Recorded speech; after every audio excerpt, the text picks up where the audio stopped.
Hello guys, welcome to the Inspiration and Enlightenment Slow Talk. This is a part of a series in which I compare and synchronize enlightenment and psychology. This is a series about the ego, our temporary identification that we assume during incarnations.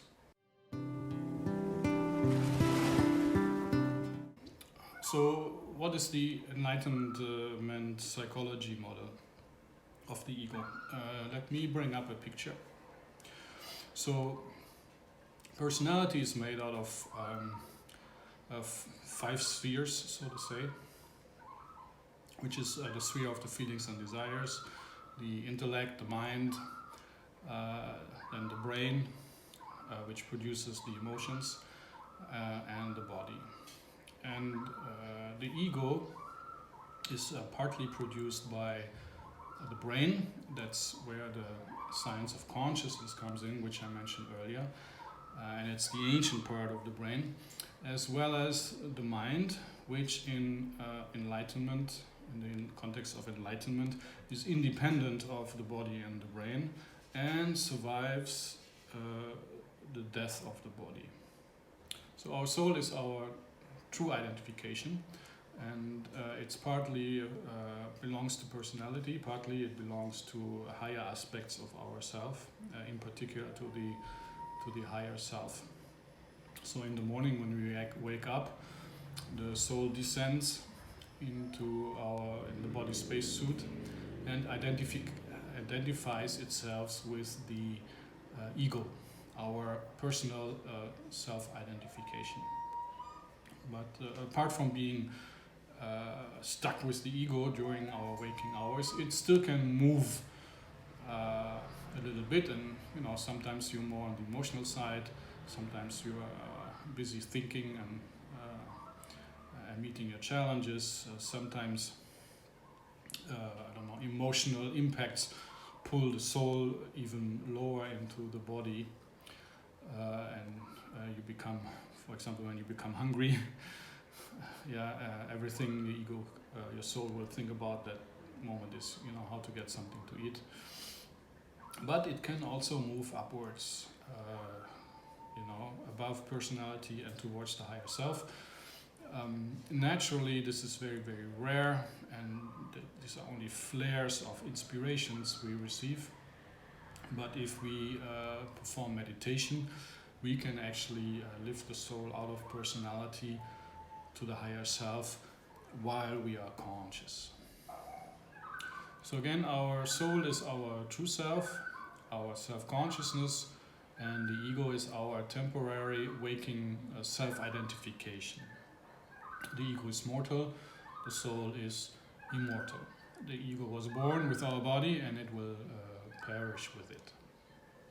So our waking self-identification is a mix between ego awareness and soul consciousness. And the soul adds the soul values to life, like happiness, love, beauty, and purpose, and all these things, of which we are usually only dimly aware. Mostly we are subjected to emotional modes, which come from the body, and experiences. So what is the common ratio? I'd suppose the common ratio is 80-20, ego and soul.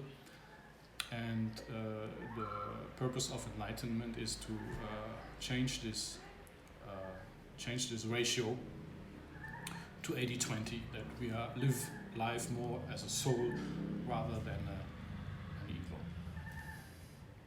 So back to the question, what is the ego? Let's have a closer look at that.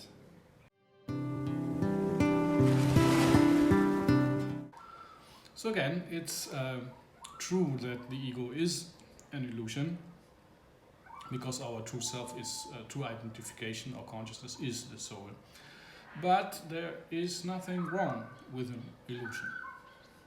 The entire external world is an illusion, a beautiful illusion that was created so we can have adventures, that we can have planetary experiences.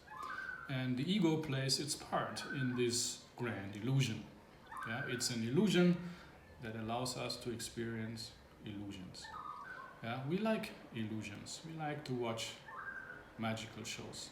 The only problem is if we take the illusions for real, and we believe they are real, we turn them into delusions, and then all the problems start. So we actually can enjoy a life as an illusionary ego, like a magical show. So do you want to have a look behind the curtain and you want to know how some of these illusions work? Yeah, that's where enlightenment comes in.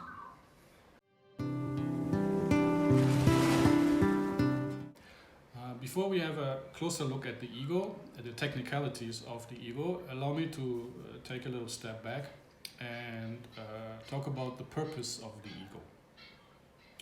So the ego goes through 3 stages.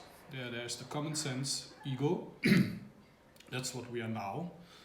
There is an awakened ego, an ego that knows there are other realities and then there are higher aspects of itself, and it pursues that, it wants to know those. And there is an enlightened ego, an ego that already realized the higher self. And these kind of egos are people like Jesus or Buddha. Yeah. So the soul is on a sort of a journey.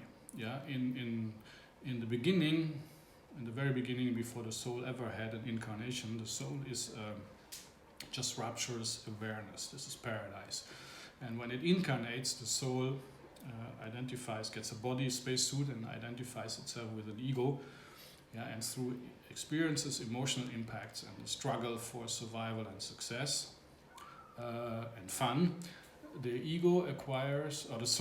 soul acquires self-consciousness. Yeah. So it goes from rapturous awareness to self-consciousness.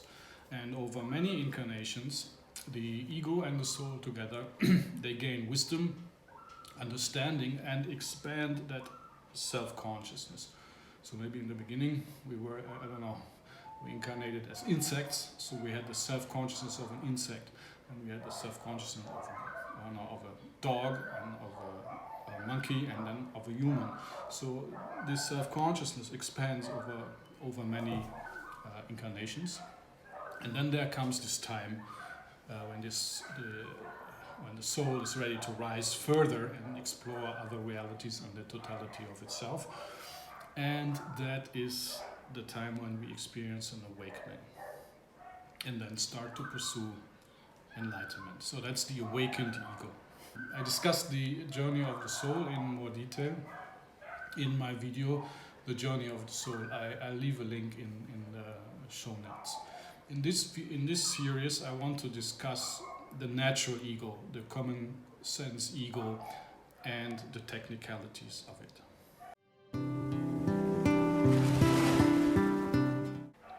So when you close your eyes, you enter the internal dialogue, which is a stream of thoughts, feelings, images, memories, sounds. Yeah, this is the ego awareness moving through the ego cloud that surrounds it. The internal dialogue never ceases, it never stops. And why is that? Because the ego maintains its identification with the internal dialogue. And I believe that if the internal dialogue ever stops for a common sense ego, it actually would be in danger to go insane. Now imagine sitting in a room and there's really nothing in this room. It's all gray and there are no furniture, nothing. There's just you. If you put people into such a room, they are likely to go insane. And I believe that's why we have this never stopping internal dialogue. So this internal dialogue is the ego moving through its cloud, its self-identification cloud. It's a self-made narrative, with which the ego creates the illusion of permanence of itself and of the external world. So the two are connected. The ego and the worldview are connected. When one collapses, the other will collapse too. The ego is reliant on the worldview because it used to identify itself with external things. Yeah, we already had this. There are many things in the ego cloud which come from the external world. Job, nationality, possessions, and things like that. So the internal dialogue is important for the sanity of the common sense ego. So it's good, but on the other side it's bad because it prevents enlightenment.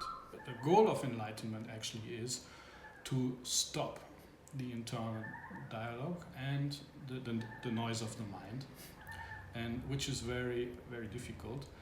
And that allows us, only that allows us and see other realities and realize higher aspects of the self. I want to give you a quote that shows the relationship between perception and the internal dialogue.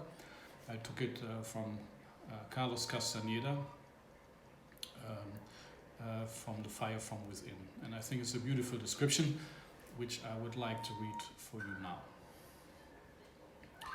He said that the seers see that infants have no fixed assemblage point at first.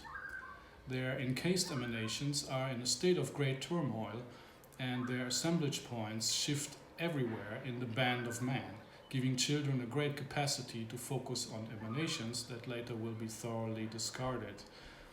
When they grow, the older humans around them force the children's assemblage point to become more steady by means of an increasingly complex internal dialogue.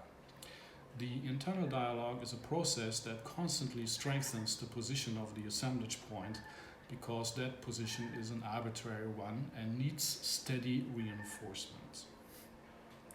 But would it be possible to encourage children to keep their assemblage point more fluid, I asked.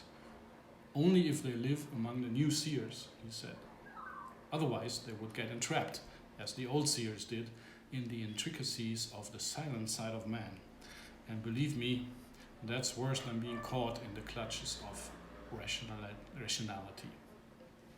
The Fire from Within, page 132. What is the assemblage point? The assemblage point is the ego cloud. The ego produces this assemblage point. It's his awareness, it's his worldview, it's the way it sees things. Thank you for watching this episode of the Inspiration and Enlightenment Slow Talk. Please help spreading the light with a like and a share, and don't forget to subscribe. Love and light.